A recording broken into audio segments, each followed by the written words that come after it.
Hey mages, welcome to today's video. Today I've got 5 0 rare super budget decks for you for Bloomburrow Standard.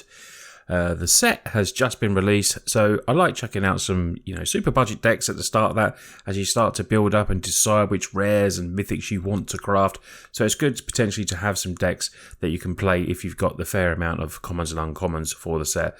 These obviously will mix in some new Bloomburrow cards and obviously some cards that we now have in rotation standard that hopefully you will still have in your collection. Now, all of these decks can be upgraded over time, so if that's a video that you would look to me to do, please put it down there, and then I'll do a video of upgrading all of these as well. But these decks are great for you. I'm going to talk about them, what each one of them does, the synergy in each of the decks, and it's just basically to have a lot of fun with. Now, some of these can still be quite powerful. You don't always need rares and mythics to make a deck powerful. The synergy of these will get you some wins without a doubt. They really, really will. But also, if you're a new player and you've joined us since Bloomburrow come into MTG Arena because you just really like the aesthetics of that set, these decks are great for new players and beginners to Arena as well. So let's take a look at our first deck. So first off, we have Orzhov Bats. Bats now are, quite a good triple deck to be playing. They have a lot of synergy in there, and we had a fair few bats already in standard, but with Bloomburrow it adds in a few others. Now, it does have a drain life gain effect to it, so drain and gain, draining your opponent of life and us gaining life as well. So there is a couple of cards in there that aren't bats as well. So we're talking about cards like Eelis, Core Sadistic Pilgrim.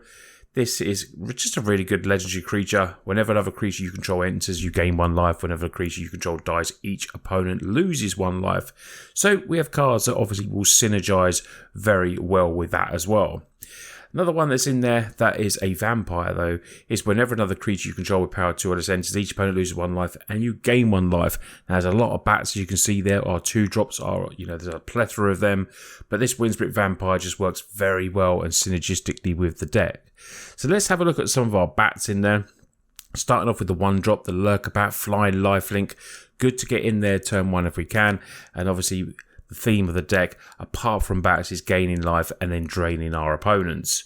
We then have from Bloomburrow as well the Life Creed Duo. Whenever the creature enters, you gain 1 life. So this is a deck that will feature very well potentially against decks like Mono Red and stuff like that really want to put the pressure on. This is a deck if you're playing a lot, coming against a lot of Mono Red decks, and we do have one ourselves that we'll talk about in a minute. This deck just features very well against it. We then have Deep Cavern Bat. As a lifelink, lets us look at opponent's hand as well and take a potential card away. Well, even if it just slows them down when they kill it, we still get to see what we're coming up against and helps us, potentially play what we might need to play or might not to play, knowing what's in their hand. Now you've got Starscape Cleric, which is one of the win cons in the deck without a doubt. This we can play for Offspring, so you can play it, front, you can play it straight up turn 2 if you want. Whenever you gain life, each opponent will lose 1 life. But you can use the Offspring on this, which means then you get a second copy. Now, a second copy will just be a 1/1, but it will still have that really good effect. So it will trigger twice. Now, sometimes I will obviously say, if you have to play this turn 2, play it turn 2, but it can't block, so it's not going to go in there and start, saving you or anything like that. But later in the game, when you can play this for 5 mana and get 2 of them, that's when you start really draining and winning the games. Now, Harbinger is in there, a Bat Warrior. Whenever you gain or lose life during your turn, this will give our bats a little pump, gets them all +1/0 and Death Touch. Now, the ability only triggers once each turn, so it can be on opponent's turn as well. It doesn't have to be just on our turn, but it's a flying Death Touch, can trade off with most things and kill them, and then it can potentially give our other bats a bit of a pump as well. The Cleric is in there. Attacks, you gain 1 life. Like I said, we've got so many different ways to trigger with the Starscape Cleric that we can just start draining and gaining, and that's really good. And it is good against some aggro decks as well. And then we have one more to talk about, the Bat Warlock. So Starseed Mentor is in there just a 2 of, because it is a 5-drop. We're more of an aggro type deck with this. But at the beginning of your end step, if you gained or lost life this turn, target opponent loses 3 life unless they sacrifice a non-land permanent or discard a card. It's a big 3/5 vigilance creature as well, so just goes on very themed with the deck. I will say with the Vampire as well, it doesn't affect a paying 7, so if games go really long, creature control with power 2 or less gain Death Touch and lifelink to end of turn. And as you can see, most of the creatures. If not, I think maybe all of them except for maybe the Mentor do have 2 power or less as well. So we're going to get a lot of synergy in this deck. But for me, the all-star is Starscape Cleric. There is a total of 29 creatures in there and 23 of them are bats. So a very large bat tribal deck in there. And then we just have a few other spells on theme with the deck. The Gaining Life, which is Sonar Strike, which means if we have a bat, chances are we gain 3 life, but we can do 4 damage to target attacking blocked or tapped creature. So it does give a fair few options there, and 4 damage is not a bad thing and we'll get rid of a lot of stuff.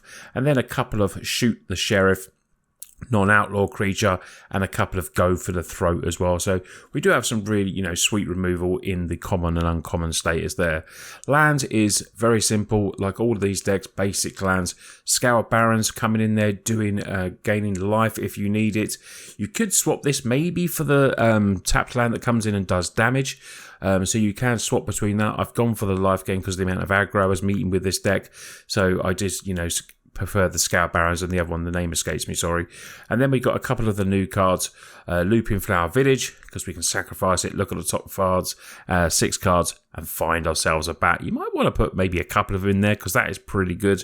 And then a Mudflap Village as well, so we can sacrifice it and return target back, so we can bring back one of our Starscape Clerics or something, something that's generally like that we will bring back because it's one of our win cons. So potentially, if you've got more, up these maybe to 2 each. I will, sort of suggest that as well. It won't harm the deck at all because we don't have many non-creature spells, and these can only be used to cast creature spells of their colour. But all in all, this is a really fun deck.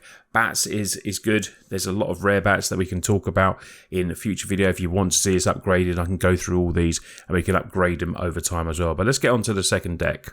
So talking of mono red and how you always meet it, you can build a very good 0 rare mono red deck. Adding in some new cards from Bloomburrow, of course, because we want to test out the new cards and see what we like, but the actual base of this deck still is very good. Now, we have like some of the staples in here, like Monastery Swiftspear, we got the Phoenix Chick and everything like that. Mono red is actually a very rare heavy deck as well. It can be. So some of the creatures that you can add in, you're all right about because you've played them for so many years now against them already with the way rotation in Standard works. But we add in Spell Spear. We're going to add this one back in there. Trample Prowess. We can flip it. We don't need the blue. We just pay the 2 life. And it still works on theme with this deck and really does help out when it builds up. And obviously flipping it to Prowess. Trample Ward 2 is very, very strong as well. Other than that, we have this new card, Heartfire Hero. Heartfire Hero becomes a target a spell or ability you control first time. Each turn put a 1/1 counter on it. And then what's good about it, so it's a bit like Cacophony Scamp that you could obviously play, but I like, giving this one a new try. It can just keep building up. It's not really a proliferate thing. We've got easier ways to build this up. So Might of the Meek can come in there, gain trample, draw a card. Now the mouse thing is okay with that, but I do like the trample and draw a card for 1 mana. I think that is pretty sweet. Another way to target is Monstrous Rage. We know about this card, +2/0 monster token, just a very, very good card. And then we have quite a bit of firepower to our opponent's head, or we can obviously target creatures or anything like that, but lots of ways to trigger the prowess on Kenra and Monastery Swiftspear as well, with cards like Shock, 2 damage to any target, Lightning Strike doing 3 damage to any target as well, and then the new card, which I really do like, Blooming Blast. Now, we're trying to win quick, so if we have to give the treasure, we have to give the treasure. I don't see that as a bad thing when you're playing like this type of deck. 2 damage to target creature. If the gift was promised, 3 damage to target creature's controller as well. So we give them a treasure. We're looking to go quick. We've got a lot of burn. We've got creatures that we can go in with as well. But this is good. Getting rid of the creature. Yes, you give them the treasure, but I think it's worth it for 2 mana to kill the creature potentially and do 3 damage to target opponent as well. And this card has worked out really well in testing. The only other card for this is Witchstalker Frenzy. Just gets rid of lots of stuff like Shelly. A big 5 damage to target creature, which is really good. And obviously costs less with creatures we attack. We're going in with early creatures on the board. Phoenix, Monastery, keeping it clear. We've got low creatures creatures, and then we would just, use this to keep the battlefield clear. Now this has 16 creatures in total and 22 instant spells, no sorceries or anything else like that. It's a really low CMC of 1.5. We've got 22 lands. I did test 21. Sometimes it worked out, sometimes it didn't. So if you feel like you're getting lands because of the very low CMC, I would potentially take another land out and then add in another Blooming Blast is what I would do. So see which way works out better for you. Mono Red, there's not much more to say about Mono Red, but if you're a new player or beginner player, it is probably the most consistent deck out of all of these, I will say, and it definitely will get you some wins in the lower ranks and get you up, and maybe even some more in the higher ranks, but it's very easy to upgrade this deck and add in some of those rare, well-known rares. The next deck we have is a Dimir deck, so black and blue. This is like a discard deck with the win con in there as well, Starsape Cleric, that I just absolutely love this card. So crafting this, you might be able to do a couple of decks as well. Now this is mainly resolved around a card called Bandit's Talent. For me, my favourite uncommon, maybe one of the best uncommons in the set. This card is very prominent in the standard meta at the moment. I do have a mono black non-budget discard deck that I will put on the channel hopefully next week as well. This comes in, enters, each opponent discards 2 cards unless they discard a non-land card. You then pump it up by 1 black mana to level 2, and then at the beginning of each opponent's upkeep, if that player has 1 or fewer cards, they lose 2 life. Now that is part of the win con as well, which is amazing, and you can get up to level 4, you don't always need to, but it's still good as well. Beginning of draw step, draw an additional card for each opponent has 1 or fewer cards in. But the main one we're looking at is normally the level 2. Now if you can get multiples of these on the field, and you've really depleted the opponent's hand, it does win rather quick. Now, how are we doing that? We've got Hopeless Nightmare in there, enters 1 drop, discard a card. Ruthless Negotiation, I put this in the budget deck because I think it's good enough for the budget deck. It doesn't actually make my... I tried it in another deck, but there's just better cards when you can add rares in. But this is still a very good card because the flashback is nice as well and it gets you to draw a card potentially. But the thing about it is it gets target opponents to choose which one they exile from a card, which is the same as Hopeless Nightmare. They still do it. But I still think, it's a worthy card and the art is just absolutely amazing, as this by Ronda Libby as well. But this is in there as a 3 of. You could obviously have Duress and then potentially that's going to be a hit that you choose. But I went for the new card and it's definitely worth testing out a bit more. But if you haven't got it and you haven't got any uncommons to craft, just replace this with Duress. Then we have Deep Cavern Bat, looking at opponent's hand, exiling a card as well. So we're getting rid of all these cards. Yazumi Informant enters, each opponent discards a card as well. So we're just really trying to deplete the hand. We then got Intimidation Campaign that enters, each opponent loses 1 life. We gain life, draw a card. Whenever you commit a crime, you may return it to your hand. So this has a slight little crime feed because we've got Raven of Fell Omens in there. Whenever you commit a crime, each opponent loses 1 life and you gain 1 life. So it only triggers once each turn, but we've got ways to do that as well because Bandit's Talent is in there potentially when they're going to lose life as well, which works this. So you're committing a crime, you're making your opponents discard cards, so targeting opponents, anything they control, cards in graveyard is a crime. So when you've got this on the field and you're taking cards away and you're targeting your opponents, this is when this will trigger. And this has obviously whenever you gain life, the opponent loses 1 life. So campaign comes in, triggers the crime, and then we get, drain and gain again, and then we take it back. So as you can see, drain and gain seems a really good theme in Zero decks at the moment because it's just, we've got some new cards that work very well with this.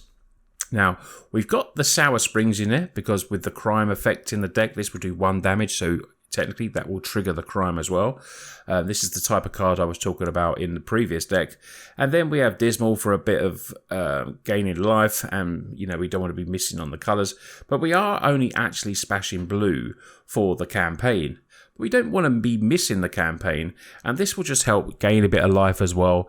And then obviously you're putting this in there for the ability to do damage and do the crime. But this is basically a mono black deck by splashing blue. Demolition Field is in there just as a single off because there's quite a few annoying lands in there. The Golgari green and black creature land that seems quite heavy at the moment in the meta is good to kill as well. And then we have a single Mudflap Village as well, because we can get back target bat, cleric to get back as well. We can also get back the Deep Cavern Bat. So there's definitely some targets for that. We also have lots of removal. So 3 cut down in there. Nice early removal there. And then we have Feed the Cycle in this deck. Forage, or you can pay the additional 1, destroying target creature or planeswalker. And then 3 Go for the Throat as well. So a fair bit of, nice bit of removal. Lots of disruption in this one. Acts like a control type of deck. And it's just about the synergy of this, of taking opponents, committing crimes, and then draining and gaining as well. So very cool deck. But I really felt like the splash of blue was needed to have this cool card in, which can help us keep drawing cards, committing crimes, and helping with the drain as well, which is really sweet for this deck. But I enjoy this deck a lot. I do like mono black decks, but this is mono black, splashing my favourite colour, which is blue. But yeah, this one is a fun one to play and gets your opponents very annoyed sometimes. So our 4th deck is a Boros deck, and it's a mouse aggro deck. Mice are very prominent, and it's actually a pretty good deck, aggro deck at the moment. When you start adding in some of there's quite a few mouse that are in the rare status from Bloomburrow, and really will do add some power to this. But this is a good starter for building your mouse deck. There's lots of good ones that we can put in there, a common, uncommon. We have Cheeky House Mouse that can be used to squeak by to target one and then pump it and then play afterwards. We've got Flowerfoot Swordmaster, Offspring. Do like Offspring early, get it down turn 1 or just turn 3 to get 2 of these down. And we do have ways to target as well, which is a good way to trigger Valiant for these cards as well. Protection like Lauren's Escape, Might of the Meek is in this one as well. So we have a lot of crossover cards in some of these decks as well. So hopefully you might be able to put a couple together. And Monstrous Rage that hopefully a lot of you have been playing for a while will still have in your collection as well. So this is in there as another good way to pump as well some of your creatures. Heartfire Hero, that's in there still. Very good card. Mouse Tribal, obviously this is going to be straight in there. Becomes a targeted spell, put those 1/1 counters on there. And like I say, we've just gone through the cards. Plenty of ways to trigger Valiant in this deck as well. We then have Whiskerskill Scribe. This is another Valiant creature. It becomes a target spell. This really does work well, that you can discard a card and draw a card. So if you've got too many lands in hand, anything like that, or something that's just not needed at the time, this can help you, potentially go through your deck. Now, don't be afraid to do this, obviously, on your opponent's turn. If you really got nothing in hand, you need to draw something, you might have to eventually, I've had to sometimes target. If you just have to maybe target with Might of Meat, potentially draw another card, and then draw discard a card. So it still works very well doing that as well. Then a couple of more mouse in this deck. We have Roughshod Duo, very heavy Bloomburrow deck this one. Whenever you expend 4, target creature you control gets +1/1 and gains trample to end of turn. Hit it a couple of times, I'm not going to lie, I haven't expended it, but it's in there because it's a 3/2 trampler and it's a mouse. That's basically why that's in there. And you have to look at the options, and I still think for 3 mana, a 3/2 trample that we can just pump up ourselves where we get to do the expend or not is still a very good creature. And then Seedglaive Mentor, Vigilance Haste 3/2. Has Valiant as well. So this is a really Valiant mouse deck. Should have renamed it Valiant, actually. Whenever Seedglaive becomes a target spell or ability you control for the first time, each turn, put a 1/1 counter on it. And it has Vigilance as well, so you can attack in and then still be there, ready to block if we need it. Gateway is in there, Gateway Express. With the amount of creatures that we are putting in there, we will be able to then just hopefully start attacking in, get that little pump in there, and we use it as a kill spell potentially when it comes in as well to do damage. Now, the one card that is our honorary mouse that gives us the pump that we really do need is Imadane's Recruiter. So this is in there as a definite win con. Now, don't make knights if you have to, because this doesn't when this comes down, it just gives all creatures +1 on haste. So sometimes when I think I'm stalemating a bit, I've made the knights first, and then I've come in with a couple of Imadanes, and Imadanes is just such a clutch card, and it really does get you the wins. And this doesn't have to be a mouse. This is just going in any type of aggro deck that you really want to go wide and win with, and it's just an absolute card. And you'll be able to use this card in multiple types of deck as well. So it's a very good craft if you're a new player. If you're an older player, you know how good this card is, and it really does come down, and then they just really hit you, and you just smash in, basically, with all those mice. That's just absolutely brilliant. But this is a cool aggro deck, and if you want to play something boring and fast, and you just want to play with a lot more of the new cards, this is the deck for you. So the last deck we have is a Selesnya token deck. So green and white, lots of tokens, and this one does play the card Hop to it. So if you did want to craft it for the previous deck, if you do choose to do that, then you can play in this deck as well. This is all about smashing tokens down, getting them bigger if we can, and then going in with the big Burrow Guard Mentor, whose power and toughness are equal to the number of creatures we control and has trample. And this Rabbit Soldier just doesn't take many hits when it's on there, if it can stay alive, of course, because people do tend to target it. But this is really a deck that is going to go wide and win for you, and just basically just swamp your opponent with lots of creatures and everything like that. So let's have a look at what we do have in there.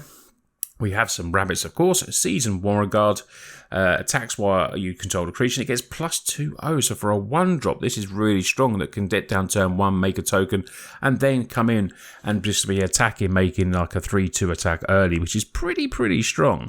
Now we do have some ways, obviously, to make the tokens early. We've got Carrot Cake.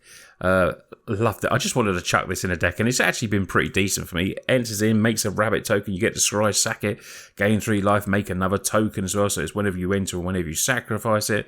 We then have one of the standard's favourites, Resilience Reinforcements. So we can flash in, make that token turn 2 as we're attacking in with Seasoned Warren Guard, and then just getting in more than already adding 2 creatures to the battlefield. Turn 3, you're coming in with a Mentor, and then you've got a 4/4 Trampler going in. It just synergizes so well, this deck. We've then got, like I said, Hop to it to chuck loads more tokens in and rabbits to make the Mentor bigger. And then a couple of more Selesnya cards. Kutsil is nice, 3/3. Opponents can't cast spells during our turn, so this will generally be targeted a lot. But whenever one or more creatures you control, each with power greater than its base power, deal combat damage to player, we get to draw a card. So potential card draw as well. And ways to do that, if their power is greater than the base level, is obviously having Case of the Gateway, because when this is solved and we're attacking with more creatures, we use it as the removal spell straight away, but then it gives that +1 power. So then that is a good synergistic way to maybe draw cards potentially with the Kutsil on there. So lots of ways to attack him, making creatures bigger, and then drawing cards to refill our hands. Queen Eleanor is in there.